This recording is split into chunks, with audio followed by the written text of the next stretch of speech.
നമ്മൾ സാധാരണ മനുഷ്യരെ രണ്ട് തട്ടിൽ വിലയിരുത്താറുണ്ട്, അല്ലെങ്കിൽ വിശേഷിപ്പിക്കാറുണ്ട്. ചിലരെ കാണുമ്പോൾ, ചിലരുടെ പ്രവൃത്തികൾ നമ്മൾ കാണുമ്പോൾ അവരെ നമ്മൾ പറയും, ഇയാൾ ഹൃദയമുള്ള മനുഷ്യനാണ്. ഇനി മറുവശത്ത് മറ്റു ചിലരെ നമ്മൾ കാണുകയും അവരുടെ പ്രവൃത്തികൾ വിലയിരുത്തുകയും ചെയ്തിട്ട് നമ്മൾ പറയും, ഇയാൾ ഹൃദയമില്ലാത്ത മനുഷ്യനാണ്.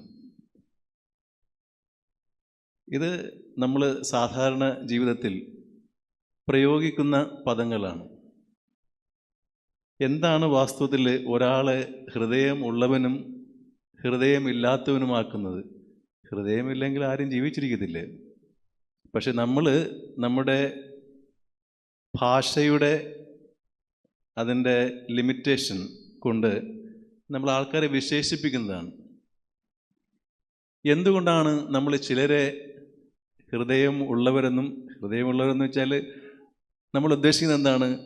അദ്ദേഹം നല്ല മനുഷ്യനാണ്, നന്മയുള്ള മനുഷ്യനാണ്, പുണ്യങ്ങൾ അഭ്യസിക്കുന്ന മനുഷ്യനാണ്, ദൈവത്തിന് പ്രീതികരമായി ജീവിക്കുന്ന വ്യക്തിയാണ്, മനുഷ്യരോട് സ്നേഹത്തോടും അനുകമ്പയോടും ആദരവോടും കൂടെ പെരുമാറുന്ന വ്യക്തിയാണ്, എല്ലാവരെയും ചേർത്ത് നിർത്തുന്ന, ആരെയും മാറ്റി നിർത്താത്ത ഒരു വിശാല ഹൃദയനാണ്.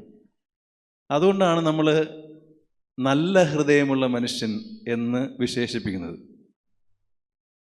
ഇനി മറുവശത്ത് ഹൃദയമില്ലാത്തവൻ എന്ന് വിശേഷിപ്പിക്കുന്നത് ഹൃദയമില്ലാത്തതുകൊണ്ടല്ല, മറിച്ച് അഹങ്കാരത്തിൻ്റെ, അക്രമത്തിൻ്റെ, എല്ലാവർക്കും അസ്വസ്ഥതകൾ സൃഷ്ടിച്ച് സമൂഹത്തിൽ അന്തഃഛിദ്രങ്ങളുണ്ടാക്കി കുടുംബത്തെ ഛിന്നഭിന്നമാക്കി താന്തോന്നിയായി തന്നിഷ്ടം പോലെ ജീവിക്കുന്ന ഒരാൾ. അയാൾ സ്വന്തം ജീവിതത്തിന് തന്നെ ഹാനി വരുത്തുന്നു, കുടുംബത്തിന് അത് പ്രയാസം സൃഷ്ടിക്കുന്നു, അസ്വസ്ഥതകൾ ഉണ്ടാക്കുന്നു, താൻ വസിക്കുന്ന സമൂഹത്തിന് തന്നെ ശാപമായി ജീവിക്കുന്നു. അതുകൊണ്ടാണ് നമ്മൾ നമ്മുടെ ഭാഷയിൽ പറയുന്നത് ഹൃദയമില്ലാത്ത മനുഷ്യൻ എന്ന്. എൻ്റെ പ്രിയ സഹോദരരെ, യഥാർത്ഥത്തിൽ നമ്മുടെയൊക്കെ ജീവിതത്തെ ഹൃദയമുള്ളതും ഇല്ലാത്തതുമായിട്ട് വിശേഷിപ്പിക്കുന്ന ഘടകം എന്താണ് എന്ന് ചോദിച്ചാൽ സ്നേഹം ആണ്. ഒരൊറ്റ വാക്കേ ഉള്ളൂ, സ്നേഹം. ഈ നമ്മൾ ഇന്ന് വായിച്ചു കേട്ട 3 വായനാ ഭാഗങ്ങളിലും ആദ്യത്തെ വായന നിയമാവർത്തന പുസ്തകത്തിൽ നിന്നാണ്. അവിടെ പറയുന്നത്, ദൈവം നിങ്ങളെ സ്നേഹിക്കുകയും തിരഞ്ഞെടുക്കുകയും ചെയ്തു, നിങ്ങളും പരസ്പരം സ്നേഹിക്കുകയും അവൻ്റെ കൽപ്പനകൾ പാലിച്ച് ജീവിക്കുകയും ചെയ്യുക. ഒരേ സ്റ്റേറ്റ്മെൻറ്റ് മാത്രമേ ഞാൻ പറയുന്നുള്ളൂ. എന്നിട്ട് രണ്ടാമത്തെ വായനയിൽ നമ്മൾ കേൾക്കുന്നത്, ദൈവം നമ്മെ സ്നേഹിച്ചു.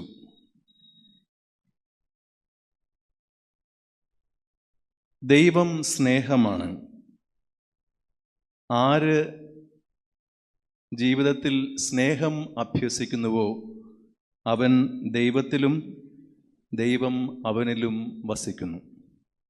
ഇതാണ് നമ്മൾ രണ്ടാമത്തെ വായനയിൽ കേട്ടത്. ഇനി സുവിശേഷ ഭാഗത്ത് കേട്ടത് എന്താണ്? യേശുവിൻ്റെ ആ ഹൃദയത്തെക്കുറിച്ചുള്ള വിശേഷണങ്ങളാണ്. ഞാൻ ശാന്തശീലനും വിനീത ഹൃദയനും ആകുന്നു. എൻ്റെ അടുക്കൽ വരുവിൻ, അധ്വാനിക്കുന്നവരും ഭാരം വഹിക്കുന്നവരുമായ നിങ്ങളെ ഞാൻ ആശ്വസിപ്പിക്കാം. ഇത് യേശുവിൻ്റെ സ്നേഹത്തെക്കുറിച്ച് പറയുന്നതാണ്. എൻ്റെ പ്രിയ സഹോദരരെ, ഒരൊറ്റ വാക്കേ ഉള്ളൂ. ഒരാൾ ഈ സദ്ഹൃദയനും മറ്റേയാൾ ഹൃദയമില്ലാത്തവനുമാകുന്നതിൻ്റെ ഒരേ ഒരു കാരണം അയാൾ ജീവിതത്തിൽ സ്നേഹം അഭ്യസിക്കുന്നുവോ ഇല്ലയോ എന്നതിൻ്റെ തോതാണ്. യേശു സ്നേഹമാണ് എന്ന് നമ്മൾ എപ്പോഴും ആവർത്തിച്ച് പറയുന്നു. ആ സ്നേഹത്തിൻ്റെ പ്രകടനം നമ്മൾ ഏറ്റവും കൂടുതൽ കാണുന്നത് യേശു തന്നെ ആടുകളുടെയും ഇടയൻ്റെയും ആ ഉപമയിലൂടെ നമുക്ക് കാട്ടിത്തരുന്നുണ്ട്. അതായത് ആടുകളാണ്, അവർ ഇഷ്ടമുള്ളിടത്തേക്ക് പോകുന്നു വരുന്നു. പക്ഷേ ഇടയൻ എന്താണ് ചെയ്യുന്നത്? അവരെ സംരക്ഷിക്കുകയാണ് ചെയ്യുന്നത്. ഇടയൻ ചിതറിപ്പോകുന്നതിനെ തേടി കണ്ടെത്തുകയാണ് ചെയ്യുന്നത്. മുറിവേറ്റതിനെ വച്ച് കെട്ടുകയാണ് ചെയ്യുന്നത്.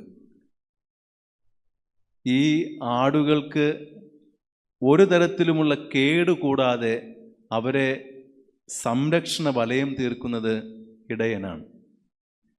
ഇത് യേശു നല്ല ഇടയനാണ്. നമ്മളെപ്പോഴും നമ്മുടെ ഈ പ്രതിവചന സങ്കീർത്തനത്തിൽ ഏറ്റുചൊല്ലാറുണ്ടല്ലോ, കർത്താവാണ്, എന്താണ് പറയണത്? കർത്താവാണ് എൻ്റെ ഇടയൻ, എനിക്കൊന്നിനും കുറവുണ്ടാവുകയില്ല, ഒന്നിനും കുറവുണ്ടാവുകയില്ല. കാരണം എന്താണ്? ഇടയനായി കർത്താവ് കൂടെയുണ്ട്. അതുകൊണ്ട് എനിക്കൊന്നിനും കുറവുണ്ടാവുകയില്ല. എന്നെ സ്നേഹിക്കുന്ന, എന്നെ പരിപാലിക്കുന്ന, എന്നെ നിരന്തരം വഴി നടത്തുന്ന, എന്നെ സംരക്ഷിക്കുന്ന ദൈവം കൂടെയുണ്ട് എന്നുള്ള ആ വലിയ ഉറപ്പാണ് നമ്മൾ പറയുന്നത്, കർത്താവ് കൂടെയുള്ളപ്പോൾ എനിക്കൊന്നിനും കുറവില്ല എന്ന്. അതെ, ആ ഇടയൻ്റെ ജീവിതം സ്നേഹത്തിൻ്റെ ഒരു ബലിയാണ്. അതാണ് യഥാർത്ഥത്തിൽ യേശു തൻ്റെ ജീവിതത്തിലുടനീളം കാട്ടിത്തന്നത്. തൻ്റെ ജീവൻ ഹോമിച്ചും ആടുകൾക്ക് ജീവൻ നൽകുന്നു, സംരക്ഷണം നൽകുന്നു. അതാണ് കുരിശിൽ നമ്മൾ കാണുന്നത്. കുരിശിൽ തന്നെ ഹോമിച്ചുകൊണ്ട് അവൻ യഥാർത്ഥത്തിൽ നമുക്ക്, മക്കളായ നമുക്ക് രക്ഷ നൽകുന്നു. ഇതാണ് സ്നേഹത്തിൻ്റെ ഏറ്റവും അമൂർത്തമായ ഭാവം. അതാണ് നമ്മൾ യേശുവിൽ കാണുന്നു. ഈ സ്നേഹം നമ്മൾ പരസ്പരം ജീവിക്കണം എന്നതാണ് ഒരർത്ഥത്തിൽ പറഞ്ഞാൽ തിരുഹൃദയ തിരുനാൾ നമുക്ക് നൽകുന്ന സന്ദേശം. എൻ്റെ പ്രിയ സഹോദരരെ, ഇനി നമ്മൾ ഈ തിരുഹൃദയത്തെക്കുറിച്ച് പറഞ്ഞിട്ട് വിശുദ്ധ അന്തോന്യോസിനെ കുറിച്ച് എന്ത് പറയും? യഥാർത്ഥത്തിൽ ഒരൊറ്റ വാക്കിൽ പറഞ്ഞാൽ യേശുവിൻ്റെ ഹൃദയം കടമെടുത്ത് ഈ ലോകത്ത് ജീവിച്ചവനാണ് വിശുദ്ധ അന്തോനീസ്. അല്ലെങ്കിൽ അങ്ങനെ പറയുന്നതിനേക്കാളും നിങ്ങൾക്ക് എല്ലാവർക്കും ഈ പഴയ ഒരു പാട്ടിൻ്റെ ഈരടി നന്നായിട്ട് അറിയാം. അവിടെ ഇപ്രകാരം പാടും, അതായത് ഹൃദയം ദൈവത്തിനാലയം, നന്മകൾ വാണിടും പുണ്യഹർമ്മ്യം എന്നൊരു പഴയ പാട്ടുണ്ട്. പാടിയത് യേശുദാസ് സാറാണ്. ഞാൻ ക്രിസ്തുദാസ് ആയതുകൊണ്ട് പാടുമ്പോൾ അതിലല്പം വ്യത്യാസം ഉണ്ടാവും, അതുകൊണ്ട് ക്ഷമിച്ചേക്ക്. ഏതായാലും അതിൻ്റെ അർത്ഥം നിങ്ങൾ മനസ്സിലാക്കുക. അതായത് അവിടെ പറയുന്നത് ഹൃദയം എന്ന് പറഞ്ഞാൽ അത് ദൈവത്തിൻ്റെ ആലയം ആണ്.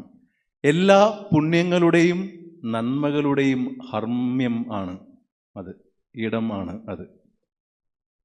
എൻ്റെ പ്രിയ സഹോദരരെ, വിശുദ്ധ അന്തോനീസിൻ്റെ ജീവിതം നമ്മൾ പരിശോധിക്കുകയാണെങ്കിൽ യഥാർത്ഥത്തിൽ വിശുദ്ധ അന്തോനീസിൻ്റെ ഹൃദയം ദേവാലയമായിരുന്നു. ഒരൊറ്റ വാക്കിൽ പറഞ്ഞാൽ ദൈവം വസിക്കുന്ന ഇടമായിരുന്നു വിശുദ്ധ അന്തോനീസിൻ്റെ ഹൃദയം.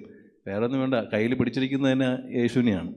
പിന്നെ വേറെ കൂടുതലൊന്നും എക്സ്പ്ലനേഷൻ്റെ ആവശ്യമില്ല, വിശദീകരണത്തിൻ്റെ ആവശ്യമില്ല. അതായത് തൻ്റെ ജീവിതത്തെ യഥാർത്ഥത്തിൽ തൻ്റെ ജീവിതത്തോട് ചേർത്ത് നിർത്തിയിരിക്കുന്നത് യേശുവിനെയാണ്. ഇനി തന്നോട് ആരെങ്കിലും എന്തെങ്കിലും ചോദിച്ചാൽ യേശുവാണ് ഉള്ളത് കൊടുക്കാൻ. ഇതാണ് വിശുദ്ധ അന്തോനീസിൻ്റെ ജീവിതം. അതുകൊണ്ട് ഒരൊറ്റ വാക്കിൽ പറഞ്ഞാൽ വിശുദ്ധ അന്തോനീസിൻ്റെ ഹൃദയം ദൈവത്തിൻ്റെ ആലയമായിരുന്നു, ദൈവം വസിക്കുന്ന ആലയമായിരുന്നു. അതുകൊണ്ട് വിശുദ്ധ അന്തോനീസ് നമ്മളോടും പറയുന്നത് ഇതാണ്, നിങ്ങൾ യഥാർത്ഥത്തിൽ യേശുവിൻ്റെ ഹൃദയം ഉൾക്കൊണ്ട് നിങ്ങളും ദേവാലയങ്ങളായി മാറുക, ദൈവം വസിക്കുന്ന ഹൃദയങ്ങളായി, ആലയങ്ങളായി നിങ്ങൾ മാറുക, ആയിത്തീരുക. ഇതാണ് യഥാർത്ഥത്തിൽ എല്ലാ സുവിശേഷത്തിൻ്റെയും സ്പന്ദനം എന്ന് പറയുന്നത്, അന്തസത്ത എന്ന് പറയുന്നത് ഇതൊന്നു മാത്രമാണ്.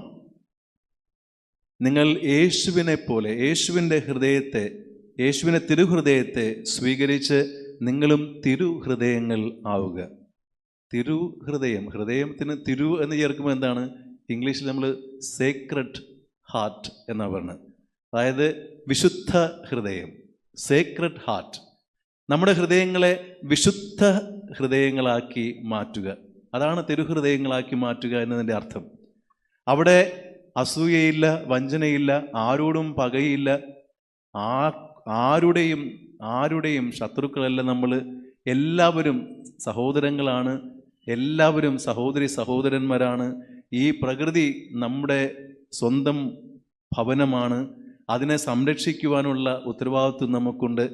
എല്ലാവരെയും സംരക്ഷിക്കുവാനും ചേർത്ത് പിടിക്കുവാനുമാണ് നമ്മൾ വിളിക്കപ്പെട്ടത് എന്ന ആ ഒരു ചിന്ത നൽകുന്നത് നാം യേശുവിൻ്റെ ഹൃദയം സ്വന്തമാക്കുമ്പോഴാണ്. വിശുദ്ധ അന്തോനീസ് യേശുവിൻ്റെ ഹൃദയം സ്വന്തമാക്കിയ ആളാണ്.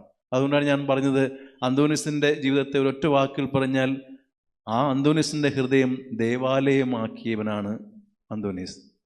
ഞാൻ ഒരു ചെറിയ സംഭവം പറഞ്ഞ് അങ്ങ് നിർത്താം. സാധാരണ ഓരോ വിശുദ്ധരെയും കുറിച്ച് പ്രത്യേക ഒരു കാരിസം പറയാറുണ്ട്, സിദ്ധി അല്ലേ? ഓരോ വിശുദ്ധർക്കും ഓരോരോ സിദ്ധികളെ കുറിച്ച് പറയണം. അതാണ് നമ്മൾ പറയാറുണ്ട്, ഈ എന്താ പറയുക, അസാധ്യ കാര്യങ്ങളുടെ മധ്യസ്ഥൻ ആരാണ്? യൂദാതദേവസ് അല്ലേ? ഇനി ഈ യാത്രക്കാരുടെ മധ്യസ്ഥൻ ആരാണ്? അങ്ങനെ ഒരാളുണ്ട്, യാത്രക്കാരുടെ മധ്യസ്ഥൻ എന്ന് പറഞ്ഞിട്ട് വിശുദ്ധ ക്രിസ്റ്റഫർ. ഇനി ഓരോ വിശുദ്ധർക്കും ഓരോരോ പ്രത്യേക സിദ്ധിയുണ്ട്. വിശുദ്ധ അന്തോനീസിൻ്റെ കാര്യത്തിൽ പറഞ്ഞാൽ എന്താണ്? എന്ത്? കാണാത്തതിനെ, നഷ്ടപ്പെട്ടു ഇതിനെ തേടി കണ്ടെത്തുന്നവനാണ് വിശുദ്ധ അന്തോനീസ് എന്നുള്ളതാണ് അല്ലേ? അതെ, യഥാർത്ഥത്തിൽ നമ്മൾ തേടി കണ്ടുപിടിക്കേണ്ടത് നമ്മുടെ ഹൃദയങ്ങളെയാണ്. നഷ്ടപ്പെട്ടു പോയ നമ്മുടെ ഹൃദയ നൈർമല്യത്തെയാണ്. എവിടെയോ മങ്ങിപ്പോയ നമ്മുടെ വിശുദ്ധിയെയാണ്. എവിടെയോ നഷ്ടപ്പെട്ടു പോയ നമ്മുടെ നന്മയാണ്, പുണ്യങ്ങളെയാണ്.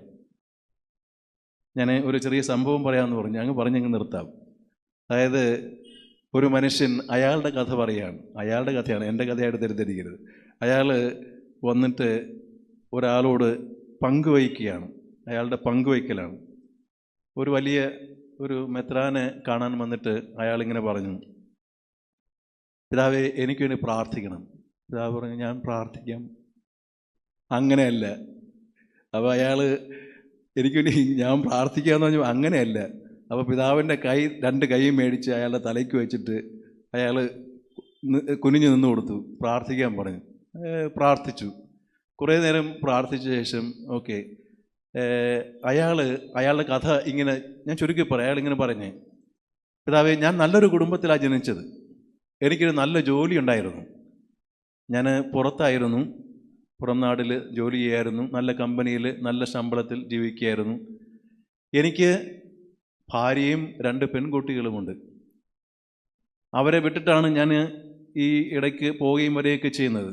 ഒരു ഘട്ടത്തിൽ വാസ്തവത്തിൽ ഞാൻ അറിഞ്ഞോ അറിയാതെയോ മദ്യത്തിനും മയക്കുമരുന്നിനും അടിമയായി, ചുരുക്കി പറയാം. അപ്പം അങ്ങനെ ആയിക്കഴിഞ്ഞപ്പോൾ വാസ്തവത്തിൽ എൻ്റെ ജീവിതത്തിൽ ഞാൻ പലതും മറന്നുപോയി, പലതും നഷ്ടപ്പെടുത്തി.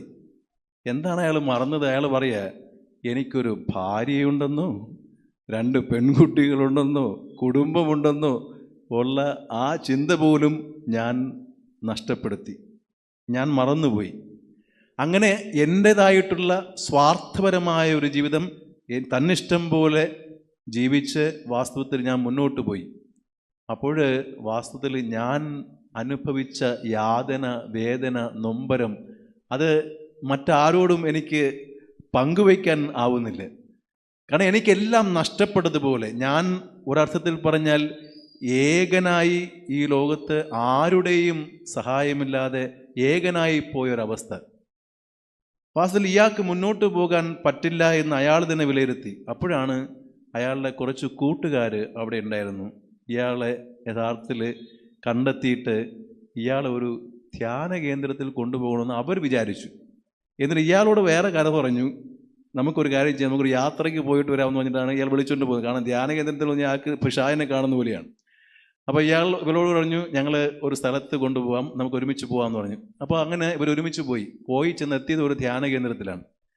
ധ്യാന കേന്ദ്രത്തിൽ ഇയാളെ ആക്കിയിട്ട് തിരിച്ചു വരാൻ ഈ കൂട്ടുകാർ എന്തായാലും കൂട്ടാക്കിയില്ല. അവർ വിചാരിച്ചു എന്തായാലും ഇവൻ്റെ ജീവിതത്തിൽ ഒരു മാറ്റം ഉണ്ടാകണം. ഇനി ഇവനെ നിർത്തിയിട്ട് പോയി കഴിഞ്ഞാൽ നമ്മൾ പോകുന്നതിൻ്റെ പുറകെ ഇയാൾ വരുമെന്ന് അവർക്ക് ഉറപ്പായിരുന്നു. അതുകൊണ്ട് ഈ നല്ല കൂട്ടുകാരെന്ത് ചെയ്തു, അയാളോടൊപ്പം ഒരാഴ്ച അവിടെ തന്നെ കൂടി, ധ്യാനത്തിൽ കൂടി.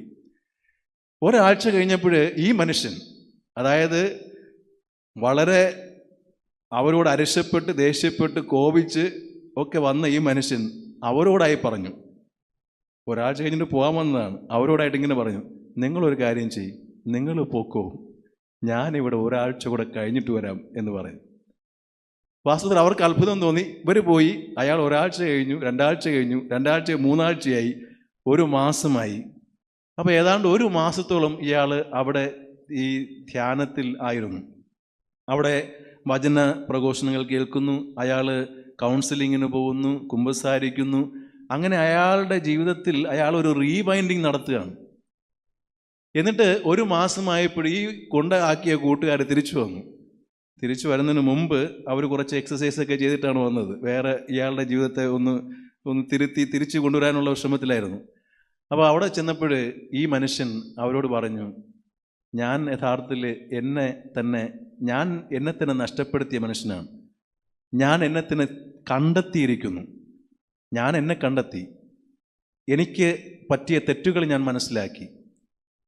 ഇനി എൻ്റെ ജീവിതത്തിൽ എൻ്റെ ഭാവി എന്താണ് എന്നുള്ളത് എനിക്ക് വ്യക്തമല്ല. കാരണം അയാൾ പറയുന്നത്, ഇനി എൻ്റെ ഭാര്യയെയും മക്കളെയും കാണാൻ വാസ്തവത്തിൽ എനിക്ക് വൈഷമ്യമാണ്. അവരെന്നെ സ്വീകരിക്കുമോ എന്ന് വലിയ സംശയമാണ്. അത്രയേറെ വലിയ പാപമാണ് ഞാൻ അവരോട് ചെയ്തത്. അയാൾ ഇപ്പോഴാണ് തിരിച്ചറിയുന്നത്. എന്നിട്ട് ഈ കൂട്ടുകാർ പറഞ്ഞു, കൊള്ളാം, നമുക്ക് പോകാം എന്ന് പറഞ്ഞു. നമുക്ക് പോകാം എന്ന് പറയുന്നതിൻ്റെ ഇടയ്ക്ക് അവർ വണ്ടി ഓടിച്ച് ചെല്ലുന്നത് ഇയാളുടെ വീട്ടിലാണ്, ഈ മനുഷ്യൻ്റെ വീട്ടിലാണ്. അപ്പോൾ ഇയാൾ വീടിനോട് അടുക്കുന്നത് കണ്ടപ്പോൾ, ഇത് നിങ്ങൾ എൻ്റെ വീട്ടിൻ്റെ അടുത്തേക്കാണ് പോകുന്നതെന്ന് പറഞ്ഞു. അതെ, നിൻ്റെ വീട്ടിലേക്കാണ് ഞാൻ നിന്നെ കൊണ്ടുവന്നിരിക്കുന്നത് എന്ന് കൂട്ടുകാർ പറഞ്ഞു. കാരണം ഞാൻ പറഞ്ഞില്ലേ, ഇവർ നേരത്തെ ഒരു എക്സസൈസ് നടത്തിയിട്ടാണ് വന്നിരിക്കുന്നത്. ഇവർ വാസ്തവത്തിൽ നല്ല കൂട്ടുകാരാണ്. ഇവർ ഈ ഭാര്യയും മക്കളെയൊക്കെ പോയി കണ്ടിരുന്നു, അവരോട് സംസാരിച്ചിരുന്നു, അവരോട് കാര്യങ്ങളൊക്കെ പറഞ്ഞിരുന്നു. അപ്പോൾ ഈ മനുഷ്യൻ വാസ്തവത്തിൽ വീട്ടിലേക്ക് വന്നത് അയാൾക്ക് തന്നെ എന്തെന്നില്ലാത്ത വലിയൊരു ആനന്ദം അയാളിൽ ഉളവാക്കി. അയാൾ ഓടി വന്ന് വാസ്തവത്തിൽ ചെയ്തത്, ഈ മനുഷ്യൻ ഈ ഭാര്യയുടെയും 2 പെൺകുട്ടികളുടെയും കാല് പിടിക്കുകയാണ്. അയാൾ ഈ ഭാര്യയുടെയും 2 പെൺകുട്ടികളുടെയും കാല് പിടിച്ച് കരഞ്ഞു. ഞാൻ നിങ്ങളോട് ചെയ്തത് ആരും ഒരിക്കലും ചെയ്യാത്ത വലിയ അപരാധമാണ്, കുറ്റമാണെന്ന് ഞാൻ മനസ്സിലാക്കുന്നു. എന്നോട് പൊറുക്കണം, ക്ഷമിക്കണം എന്ന് പറഞ്ഞ് ഇയാൾ കരഞ്ഞ് നിലവിളിക്കുകയാണ്. എന്തായാലും പതുക്കെ അവർ തിരിച്ച് ജീവിതത്തിലേക്ക് വരുന്നു. എന്നിട്ട് ഈ മനുഷ്യൻ ആ പിതാവിനോട് ഇങ്ങനെയാണ് പറഞ്ഞത്, പിതാവേ, ഞാൻ അങ്ങയോട് പ്രാർത്ഥിക്കാൻ പറഞ്ഞത് ഇനി ഒരിക്കലും എനിക്ക് എൻ്റെ ജീവിതം കൈവിട്ടു പോകാതിരിക്കാൻ വേണ്ടിയാണ്. ഇനി ഒരിക്കലും എൻ്റെ ഈ പാപ സാഹചര്യങ്ങളിലേക്ക് തിരിച്ചു പോകാതിരിക്കാൻ വേണ്ട ശക്തി തരാൻ വേണ്ടിയാണ് ഞാൻ അങ്ങയോട് പ്രാർത്ഥിക്കാൻ ആവശ്യപ്പെട്ടത്. എൻ്റെ പ്രിയ സഹോദരരെ, ഒരുപക്ഷെ ഇത് ഒരു വ്യക്തിയുടെ ജീവിതമായിരിക്കും. നമ്മുടെ ഓരോ വ്യക്തി ജീവിതത്തിലും ഇതുപോലുള്ള നഷ്ടപ്പെടലുകൾ ഒത്തിരി ഉണ്ടായിട്ടുണ്ട്. നമ്മുടെ ഈ ബാല്യകാലത്ത് നമ്മൾ നേടിയെടുത്ത നിഷ്കളങ്കത, നൈർമല്യം, നമ്മുടെ നന്മകൾ, നമ്മുടെ പുണ്യങ്ങൾ നമ്മൾ പ്രായമാകുന്തോറും വാസ്തവത്തിൽ അത് കൂടുതൽ തീക്ഷ്ണതയുള്ളതാക്കിയോ അതോ പലതും പല വഴിക്ക് നഷ്ടപ്പെടുത്തിയോ? അവിടെയാണ് യഥാർത്ഥത്തിൽ വിശുദ്ധ അന്തോനീസ് നമ്മളെ സഹായിക്കേണ്ടത്. നമ്മൾ സാധാരണ നഷ്ടപ്പെട്ടു പോയ സ്വർണം തിരിച്ചു കിട്ടാൻ വേണ്ടി പ്രാർത്ഥിക്കും, താക്കോല് തിരിച്ചു കിട്ടാൻ വേണ്ടി പ്രാർത്ഥിക്കും, നഷ്ടപ്പെട്ടു പോയ പാസ്പോർട്ട് തിരിച്ചു കിട്ടാൻ വേണ്ടി, മാല, വള നഷ്ടപ്പെട്ടു പോയതിനെ എല്ലാം തിരിച്ചു തരണേ എന്ന് നമ്മൾ അന്തോനീസിനോട് പ്രാർത്ഥിക്കും. എൻ്റെ പ്രിയ സഹോദരൻ, നമ്മൾ യഥാർത്ഥത്തിൽ വിശുദ്ധ അന്തോനീസിനോട് പ്രാർത്ഥിക്കേണ്ടത്, വിശുദ്ധ അന്തോനീസെ, എൻ്റെ ഉള്ളിൽ നഷ്ടപ്പെട്ടു പോയ ആ ദൈവിക ചൈതന്യം വീണ്ടെടുക്കുവാൻ എന്നെ സഹായിക്കണമേ. ആ യേശുവിൻ്റെ ഹൃദയത്തെ പോലെ തിരുഹൃദയമാക്കി, വിശുദ്ധ ഹൃദയമാക്കി എൻ്റെ ഹൃദയത്തെ മാറ്റണമേ.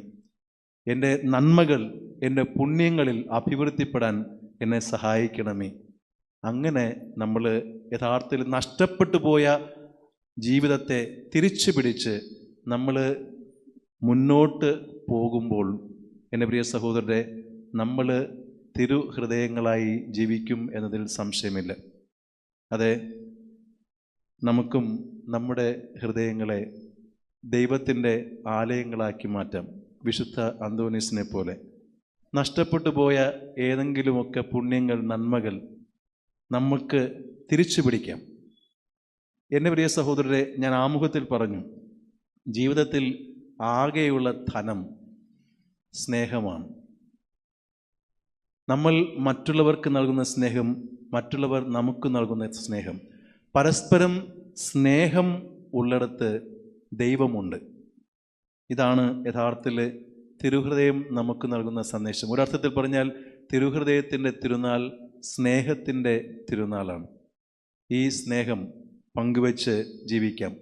ആരെയും ഒറ്റപ്പെടുത്താതിരിക്കാം, ആരെയും അകറ്റി നിർത്താതിരിക്കാം, എല്ലാവരെയും ചേർത്ത് പിടിക്കാം, ക്ഷമിക്കാം, സഹിക്കാം, ത്യാഗത്തോടെ സ്നേഹിക്കാം, മറ്റുള്ളവർക്ക് നന്മ ചെയ്യാം, മറ്റുള്ളവരുടെ ജീവിതത്തിൽ ഒരു സഹായമായി തീരാം. അങ്ങനെ സ്നേഹത്തിൽ ജീവിച്ച് ദൈവത്തെ സ്വന്തമാക്കി ആ ആനന്ദം, സന്തോഷം മറ്റുള്ളവരുമായിട്ട് പങ്കുവെച്ച് നമുക്ക് ജീവിക്കാം. അങ്ങനെ നമ്മുടെ വ്യക്തി ജീവിതങ്ങളെ, നഷ്ടപ്പെട്ട ബന്ധങ്ങളെ, നമ്മുടെ കുടുംബ ബന്ധങ്ങളെ, നമ്മുടെ സൗഹൃദ വലയങ്ങളെ തിരിച്ചു പിടിച്ചുകൊണ്ട് നമുക്ക് ദൈവത്തിൽ ശരണപ്പെട്ട് സന്തോഷത്തോടെ മുന്നേറാം. ദൈവം നമ്മളെ സമൃദ്ധമായിട്ട് അനുഗ്രഹിക്കട്ടെ.